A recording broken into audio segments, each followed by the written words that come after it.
EC চুপচাপ বসে আছে সোফায়। ওর সামনে গম্ভীর মুখে অর্থ বসে আছে। ইসি এবার মিনমিন কণ্ঠে বলে, কিছু দরকার ছিল ভাইয়া? আমাকে ডেকে পাঠালেন যে? অর্থ নড়ে চড়ে বসলো, নিজেকে খানিকটা সামলালো। এইভাবে কোনো কারো লাইফ নিয়ে ঘাটাঘাটি করা তার মোটেও ভালো লাগে না। তবে আজ কেমন যেন ও নিজের কৌতূহল দমাতে পারছে না। প্রাহির ওই জয়কে এতটা ভয় পাওয়ার কারণ জানার জন্য ওর মন মস্তিষ্ক দুটোই অস্থির হয়ে ওঠে। অর্থ প্রশ্ন করে ফেললো, আমাকে সব তুমি বলবে। প্রাহি কেন এতটা ভয় পাচ্ছিলেন ওনার কাজিনকে দেখে? I need each and every details of that. ইসি শুকনো ঢোক গেল, গলাটা কেমন যেন শুকিয়ে আসে। সামনে টি টেবিল থেকে পানির গ্লাস নিয়ে ঢোক ঢোক করে খেয়ে ফেললো। এখন একটু ভালো লাগছে।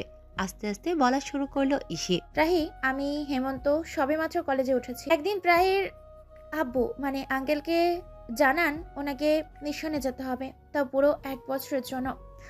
আঙ্কেল আবার আর্মি ছিলেন। আঙ্কেল প্রাহিকে আর আন্টিকে একা এত বড় বাড়িতে রেখে যাবেন এটা নিয়ে চিন্তায় ছিলেন। তাই তিনি সিদ্ধান্তে ছিলেন প্রাহি আর আন্টি তার বাবার বাড়িতে রেখে আসবেন। এতে আন্টি আর প্রাহির আরও একটা খারাপ লাগবে না। অবশ্য তখন প্রাহির নানু ভাই বেঁচে ছিলেন, তাই তারাও রাজি হয়ে যায়। এটাই ছিল আঙ্কেলের সবচেয়ে বড় ভুল সিদ্ধান্ত। প্রথম 6 মাস ভালোই কাটছিল। হঠাৎ একদিন প্রাহির কাজিন মানে ওর মামাতো ভাই জয় বিদেশ থেকে আসে। প্রায়ই সাথে কেমন যেন অন্যরকম আচরণ করতো। প্রায় আমাকে আর হেমন্তকে বলতো যে জয় ওর দিকে কেমন যেন বাজে দৃষ্টিতে তাকায়, আবার মাঝে মাঝে ওকে বাজেভাবে স্পর্শ করার চেষ্টা করে। হেমন্ত তো একদিন রেগে মেগে জয়কে মারার জন্য যেতেও যাচ্ছিল। প্রায় ওকে অনেক বুঝিয়ে শুনিয়ে থামায় যে আর মাত্র কয়েকটা দিন, তারপর তো আঙ্কেল এসেই পড়বেন। একদিন হঠাৎ জানতে পারলাম প্রায়কে হিপনোটাইজ করানো হয়েছে। আমি প্রায় ছুটে যাই প্রাহির কাছে। ওর জ্ঞান ফিরতেই আমাদের সবকিছু খুলে বলে ও। সেদিন নাকি ওর মা আর মামি শপিংয়ে গিয়েছিলেন, আর প্রাহির মামা তো কাজে থাকেন। বাকি থাকে প্রাহির নানু ভাই। তিনি প্রায় শয্যাশায়ী মানুষ, অসুস্থ থাকেন প্রায় 12 মাস। জানোয়ারটা সেই সুযোগটাই লুফে নেয়। একলা ঘরে প্রাহির সাথে জোর জবরদস্তি শুরু করে। প্রায় চিৎকার করাতে প্রাহির গায়ের ওড়না কেড়ে নিয়ে ওর মুখে বেঁধে দেয়, বিছানার চাদর দিয়ে ওর হাত পা বেঁধে দেয়। সেদিনই হেমন্ত প্রাহির থেকে কেমিস্ট্রি সাবজেক্টের নোটস নিতে এসেছিল। অনেকক্ষণ কলিং বেল বাজানো হচ্ছিল, কেউ দরজা খুলছিল না। উপায় না পেয়ে দারোয়ানকে বলল এক্সট্রা চাবি দিয়ে গেট খুলে দিতে। দারোয়ান যেহেতু হেমন্তকে চিনে তাই আর দ্বিমত করলো না। বাড়ির ভেতরে ঢুকে হেমন্ত সারা বাড়ি খুঁজেও প্রায়কে পাচ্ছিল না। অবশেষে গেস্ট রুমের কাছ থেকে এতেই এমন যেন শব্দ পায় হেমন্ত। দরজা ঠেলে ঢুকতে নিলে দেখে দরজা বন্ধ। হেমন্ত আর এক মুহূর্ত দেরি না করে দরজা ভেঙে ভেতরে ঢুকে যা দেখে তা তো বুঝতেই পারছেন। হেমন্ত সাথে সাথে এলো পাথরে মারতে শুরু করে জয়কে। জয় যখন জ্ঞান শূন্য হয়ে পড়ে ওকে ছেড়ে প্রাহির কাছে যায় হেমন্ত। প্রাহির অবস্থা দেখে কেঁদে দেয় হেমন্ত। প্রাহির হাত পা খুলে দিয়ে চাদর দিয়ে ওকে ঘুরিয়ে দেয়। অল্পের জন্য প্রায় সেদিন বেঁচে যায়। হেমন্ত ওকে নিয়ে সাথে সাথে হসপিটালে নিয়ে যায়। সবাইকে ফোন করে জানিয়ে দেয় সবটা। আঙ্কেলকে সবটা বলাতে তিনিও সব ফেলে সেদিনই ছুটে চলে আসেন। জয়কেও ওর বাবা হাসপাতালে ভর্তি করেন। এত কিছুর পরেও জয়ের বাবা মা নিজের ছেলের কুকীর্তি মেনে নেওয়ার বিন্দু মাত্র চেষ্টা করেন না। তাদের ভাষ্য মতে প্রায়ই নাকি তাদের ছেলেকে ভুলিয়ে ভালিয়ে এসব করার জন্য আহ্বান করেছে। আর জয় ছেলে মানুষ, একটু তো বেসামাল হবেই। প্রাহির নানু ভাই প্রিয় নাতনির এই অবস্থা মেনে নিতে পারেননি। জয়কে সবাই পুলিশে দিতে চায়। হেমন্ত তো বারবার জয়কে মারার জন্য যেতে চাচ্ছিল। আমরা অনেক কষ্টে সামলেছিলাম। প্রাহির মামা মামি পায়ে ধরে বলেন ওনার ছেলেকে যেন জেলে না দেয়।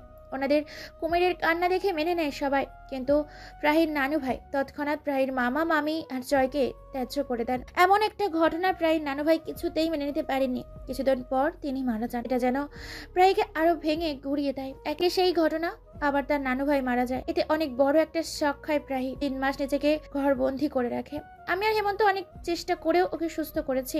কত যে পাগলামি করতো, অনেক কষ্টে আবার ওকে আগের মতো করতে সফল হয়েছে আমরা। সেই থেকেই ও জয়ের নাম শুনলেই ভয়ে অস্থির হয়ে যায়। এক নাগাড়ে সব বলে দম নিল ইসি। এদিকে সবটা শুনে অর্থের সারা শরীর থরথর করে কাঁপছে। রাগে চোখ লাল হয়ে আসে ওর। হাত জোড়া মুষ্টিবদ্ধ করে নিজের রাগ সামলানোর চেষ্টা করছে। ইসি অর্থের দিকে তাকালো। অর্থের এমন ভয়ঙ্কর রূপ দেখে ভয় পেল। মিনমিনিয়ে কণ্ঠে বলল, ভাইয়া, আমি প্রাহির কাছে যাই। ইসির কোথায় কোনো রূপ প্রতিক্রিয়া করল না অর্থ। ইসি নিজেও আর কিছু না বলে উঠে চলে যায়। এখন ওর বোধহয় একটু হেমন্তর কাছে যাওয়া উচিত। ছেলেটা না জানে কি করছে, রাগ উঠলে তো আবার এই ছেলের হুঁশ থাকে না। এদিকে অর্থ নিজের মোবাইলে কারোর নাম্বার ডায়াল করে ফোন লাগালো। ফোন রিসিভ হতেই গম্ভীর গলায় বলল, I am sending a person's name and a picture. I want all of his detail and bring him to me from wherever you can. Got it? Phone রেখে আজকের পার্টির CCTV footage থেকে জয়ের ছবি নিয়ে সেন্ড করে দিল। তারপর উঠে চলে গেল। এখন গিয়ে প্রাহিকে দেখে আসতে হবে। মেয়েটার অবস্থা কেমন কে জানে, মনটা কেমন যেন অস্থির হয়ে আছে। মায়ের বুকের সাথে লেপ্টে আছে প্রাহি। চেহারাটা কেমন মলিন আর শুকিয়ে আছে। চোখ জোড়া কান্নার কারণে ফুলে ঢোল হয়ে আছে। ঠোঁট জোড়াও হালকা ফুলে আছে। চুলগুলো এলোমেলো। তারপরেও যেন মেয়েটার চেহারায় এক সমুদ্র সমান মায়া জড়িয়ে আছে। অর্থ তাকিয়ে আছে প্রাহির দিকে। মেয়েটাকে একবার দেখা শুরু করলো আর চোখ সরানো যায় না। এরশাদ সাহেবের কথায় প্রাহির থেকে চোখ সরায় অর্থ। আমরা এখন বিদায় নিতে যাচ্ছি মিস্টার শিকদার। আজ থেকে যান মিস্টার রহমান। না, মনে দুঃখ নিয়েন না প্লিজ, আমাদের আজ যেতে হবে, বিদায় দিন আমাকে। এরশাদ সাহেবের করুণ কণ্ঠ শুনে কেউ আর জোর করলেন না ওনাদের। প্রাহি উঠে দাঁড়াতে নিতেই মাথা ঘুরে পড়ে যেতে নেয়। অর্থ দ্রুত পায়ে এসে প্রাহিকে দু হাতে জড়িয়ে ধরে সামলে নেয়। এদিকে অর্থের স্পর্শ পেয়ে সারা শরীর ঝংকার দিয়ে ওঠে। থরথর করে কেঁপে ওঠে সারা দেহ। অর্থ নরম কণ্ঠে বলে, ঠিক আছেন আপনি? প্রাহি দুর্বল চোখে তাকালো অর্থের দিকে। আস্তে করে মাথা নাড়িয়ে বোঝালো ঠিক আছে। অধিক উত্তেজনায় মুখ দিয়ে কথাও বের হচ্ছে না ওর।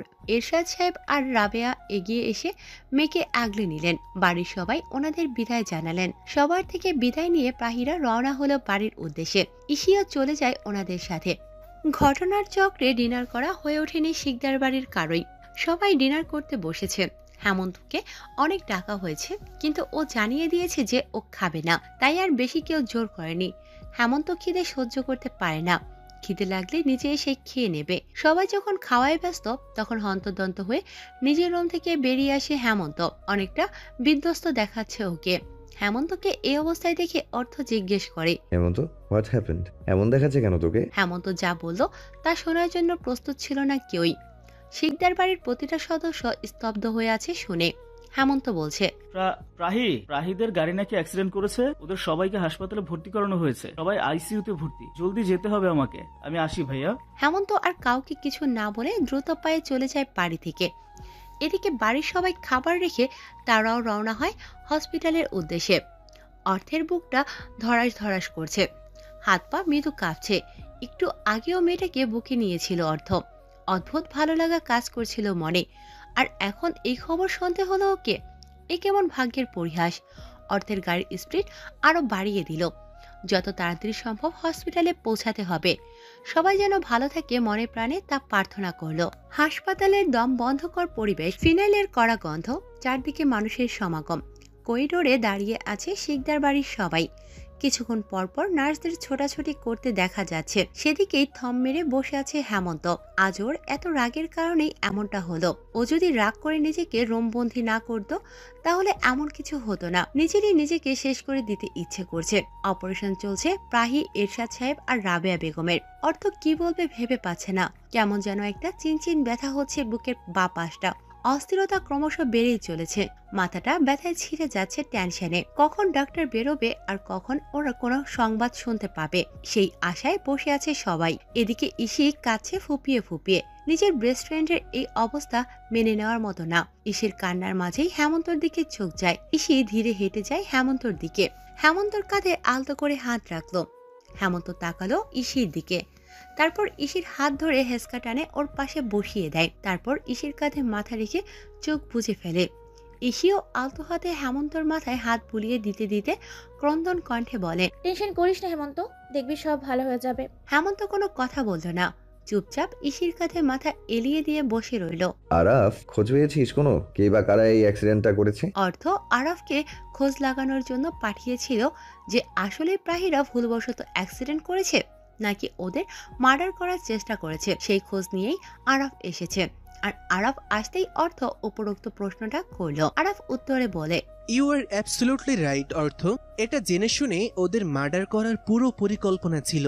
প্রাহিরা বাড়ি যাওয়ার পথেই একটা ট্রাক ড্রাইভার ওদের গাড়িটাকে ধাক্কা দেয় আর প্রাহিদের গাড়িটা উল্টে যায়। ঘটনাস্থলে ট্রাক ড্রাইভার গাড়ি নিয়ে পালিয়ে যায় তৎক্ষণাৎ।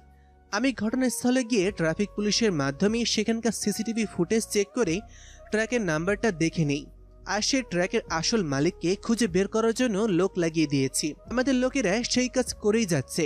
অর্থ গম্ভীর মুখে সব শুনল, অতঃপর শান্ত কণ্ঠে বলল। তোর কি মনে হয় না কাজটা জয়ের হতে পারে? আরাক চমকে তাকালো, বলল। মানে? মানে সিম্পল, জয়ের আগে থেকেই প্রাহিদের ওপরে ক্ষোভ জমা ছিল, আর আজ তো একেবারে ভরা মজলিসে ওর অপমান হয়েছে। রেশ ধরেই জয় প্রাহিদের ওপর অ্যাটাকটা করেছে। আরাক সবটা শুনল, অবাক হয়ে বলে। এই বেটা এমন খারাপ আর এমন একটা জঘন্য কাজ করতে পারে আমার তো মাথায় আসেনি। টেনশন নিস না, আমি এখনই আমাদের পুরো ফোর্স লাগিয়ে দিচ্ছি। পুরো ঘটনাটা এইবার জয়ের মুখে শুনতে পাবো আমরা। অর্থ সম্মতি জানালো। এরই মাঝে ডাক্তার বেরিয়ে আসলো। হেমন্ত লাফ দিয়ে উঠে বসে ডাক্তারের কাছে যায়, অস্থির কণ্ঠে আওড়ালো। ডাক্তার, ডাক্তার ওরা কেমন আছে? কি অবস্থা ওদের? ডাক্তার মুখ কালো করে ফেলল। ডাক্তার এমন রিয়াকশন দেখে হেমন্ত আর বিচলিত হয়ে গেল। অর্থ এগিয়ে এসে প্রশ্ন করল। Doctor, is everything all right? I am sorry mister Sikdar, mister রহমানকে বাঁচাতে পারিনি আমরা। আমাদের সর্বোচ্চ চেষ্টা করেছি ওনাকে বাঁচানোর, কিন্তু উনি ওনার মাথায় খুব বাজেভাবে ইনজুর্ড হয়েছিলেন, তাই হাজার চেষ্টার ফলেও ওনাকে বাঁচাতে অক্ষম হয়েছি। এটা আমাদের ব্যর্থতা।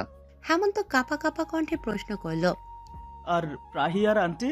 ডাক্তার দীর্ঘশ্বাস ফেলে বললেন। প্রাহির বাম পাটায় অনেক আঘাত পেয়েছে, মাথায়ও অনেক আঘাত পেয়েছে, আর মিসেস রহমানকে অনেক চেষ্টার পর বাঁচাতে পারলেও উনি কমায় চলে গিয়েছেন। একটু পর প্রাহিরকে কেবিনে শিফট করা হবে। জ্ঞান ফিরলে আপনারা দেখা করতে পারবেন। আর মিসেস রহমানকে যতদিন নিঃশ্বাস চলে আমাদের এখানেই স্পেশাল ট্রিটমেন্টের মধ্যে রাখতে হবে। আই এম সো সরি, আমাদের ক্ষমা করবেন। ডাক্তার তার বিষাক্ত কথাগুলো বলে চলে গেলেন তার কাজে। হেমন্ত ধপ করে চেয়ারে বসে পড়ে। ইসি হাউমাউ করে কেঁদে দেয়। হিয়া গিয়ে ইসিকে ধরে। রায়হানা আর হেনাও কাঁদছেন। ওনাদের সামলাচ্ছেন হিয়াজ আর হিয়ান্ত। অর্থ হেমন্তর পাশে বসলো। ওর নিজেরও কষ্টে বুকটা ভার হয়ে আসে। চেয়েও অর্থ কাটতে পারছে না। চোখজোড়া লাল টকটকে হয়ে আছে ওর। কাঁদলে এখন চলবে না, হেমন্তকে সামলাতে হবে। ছেলেটা অনেক ভেঙে পড়েছে। অর্থ হেমন্তের মাথাটা বুকে চেপে ধরল। ভাইয়ের ভরসার হাতটা পেয়ে